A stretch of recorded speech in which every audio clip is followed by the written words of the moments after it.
నందమూరి బాలకృష్ణ బోయపాటి కాంబినేషన్లో వచ్చిన hat trick movie అఖండ 2021లో వచ్చిన ఆ సినిమా తర్వాత వీరసింహారెడ్డి, భగవంత్ కేసరి, డాకు మహారాజ్ విజయాలతో ముందుకు సాగారు బాలకృష్ణ. అఖండ 2 తాండవంతో బాలకృష్ణ బోయపాటి సెకండ్ హ్యాట్రిక్ కు శ్రీకారం చుడతాడని, బాలయ్య ఖాతాలో మరో గ్రాండ్ సక్సెస్ జమ అవుతుందని ఫ్యాన్స్ ఆశించారు. కానీ డిసెంబర్ 5న రావాల్సిన ఈ సినిమా అనివార్య కారణాలతో వారం రోజులు ఆలస్యంగా జనం ముందుకు వచ్చింది. పలు నాటకీయ పరిణామాల నేపథ్యంలో విడుదలైన అఖండ 2 ఎలా ఉందో చూద్దాం.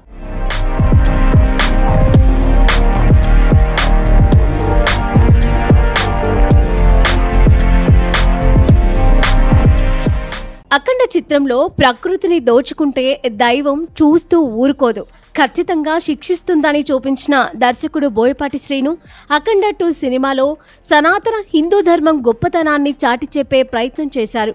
గత కొన్నేళ్లుగా మన దేశంలో జరిగిన సంఘటనలను, ప్రస్తుతం జరుగుతున్న వాటిని ఆధారంగా చేసుకొని ఈ కథను బోయపాటి రాసుకున్నారు. భారతదేశాన్ని విచ్ఛిన్నం చేయడానికి చైనా చేస్తున్న కుట్రలు, టిబెట్పై ఆ దేశం చేసిన ఆక్రమణ, మన ప్రజలకు దైవం పట్ల ఉన్న నమ్మకాన్ని చెరిపేందుకు చేసే కుట్రలు తదితర అంశాలకు ఇందులో ప్రాధాన్యమిచ్చారు.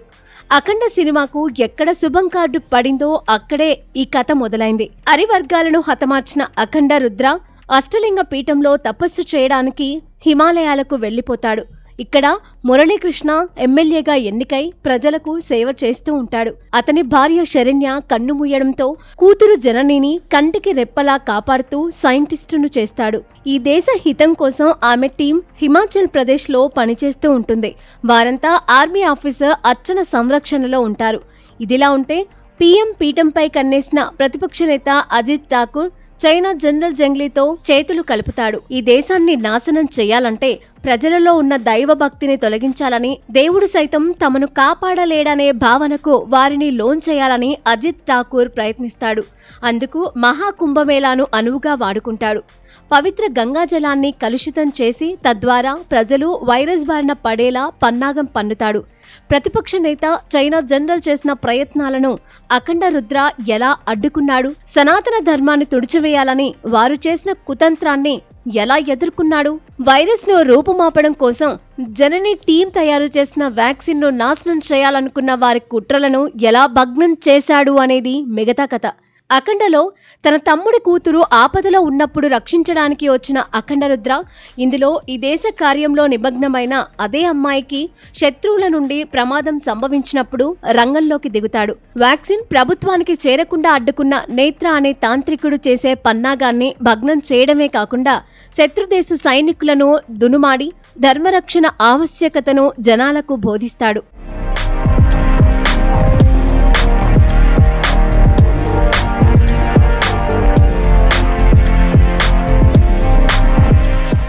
ప్రస్తుత సామాజిక రాజకీయ అంశాలను మిళితం చేసి బోయపాటి రాసుకున్న ఈ కథ బాలకృష్ణ ఫ్యాన్స్ ను బాగా ఆకట్టుకుంది. అదే సమయంలో దేశంలో వీస్తున్న హిందుత్వ భావాలను బలపరిచే విధంగా సనాతన ధర్మబోధ చేయడం కూడా కలిసొచ్చే అంశమే. అయితే ఫస్ట్ హాఫ్ లోని twist and turns second half లోని మిస్ అయ్యాయి. కేవలం అఖండ రుద్ర జననిని కాపాడడం, శత్రువులను ఎదుర్కోవడం మీదే ద్వితీయార్థం సాగింది. మధ్యలో మదర్ సెంటిమెంట్ సీన్స్ పెట్టినా అది అంతగా హృదయాన్ని కట్టిపడేసేలా లేదు.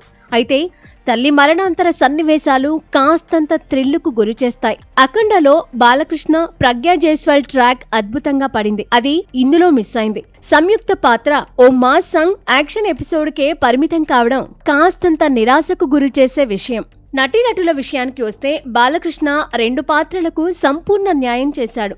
ఎమ్మెల్యే మురళీకృష్ణగా ఆకట్టుకున్న బాలకృష్ణ అఖండ రుద్రగా తన నట విశ్వరూపాన్ని ప్రదర్శించాడు.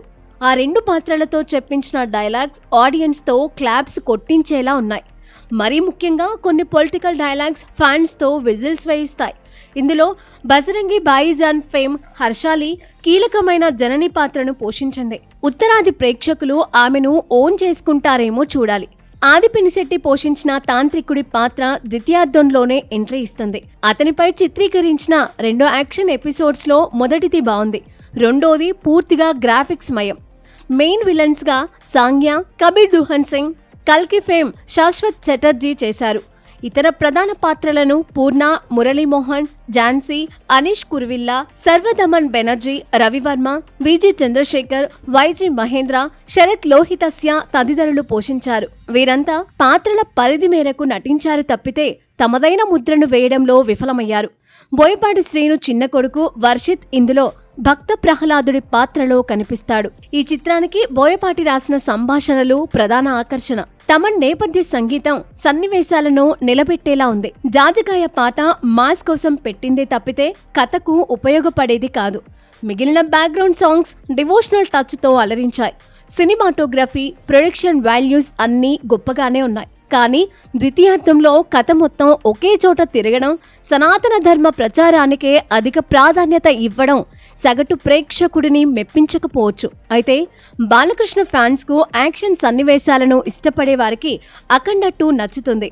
అలానే ద్వితీయార్థంతో ఉత్తరాది వారు కనెక్ట్ అయితే అఖండ తరహాలో ఈ సినిమా కూడా మంచి విజయాన్ని అందుకోగలదు.